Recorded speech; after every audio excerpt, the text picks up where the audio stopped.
The U.S. territory of Puerto Rico is in crisis. It owes billions of dollars in debt, and it could be forced to leave residents without essential services like hospitals and public safety resources without prompt congressional action. If we don't act before the island misses a critical debt payment deadline this Friday, matters will only get a lot worse. For Puerto Rico and for taxpayers, President Obama's Treasury Secretary warns that Puerto Rico could be forced to lay off police officers, shut down public transit, and close medical facilities. And this could very well result in a taxpayer-funded bailout.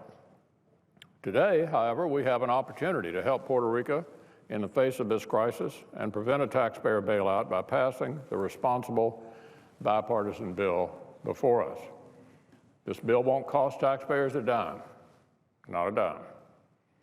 What it will do is help Puerto Rico restructure its financial obligations and provide much-needed oversight to put in place needed reforms.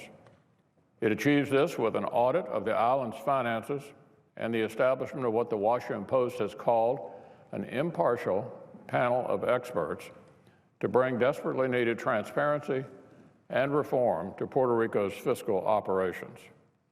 Puerto Rico currently spends over a third of its budget on debt payments alone. By restructuring Puerto Rico's financial debt and helping reform its operations, this bill will allow the territory to invest more of its resources in growing the economy and creating more opportunities for its residents. Obviously, the bill isn't perfect, but here's why we should support it. It won't cost taxpayers a dime, it prevents a bailout, and it offers Puerto Rico the best chance to return to financial stability and economic growth over the long term, so we can help prevent another financial crisis like this in the future. In short, it's just the first step, as the governor of Puerto Rico said, in what will be a long road to recovery for the island. But it's the most responsible, taxpayer-friendly step we can take right now. So let me remind my colleagues, Puerto Rico faces a critical deadline this Friday, 2 days from today. This is the best and possibly the only action we can take to help Puerto Rico. As Secretary Jack Lew put it, doing nothing now to end the debt crisis will result in a chaotic, disorderly unwinding with widespread consequences.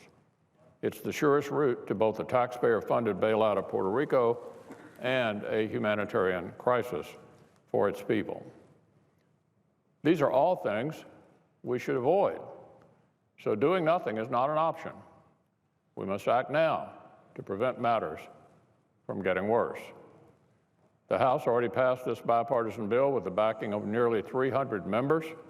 Now it's the Senate's turn to send this to the President's desk immediately.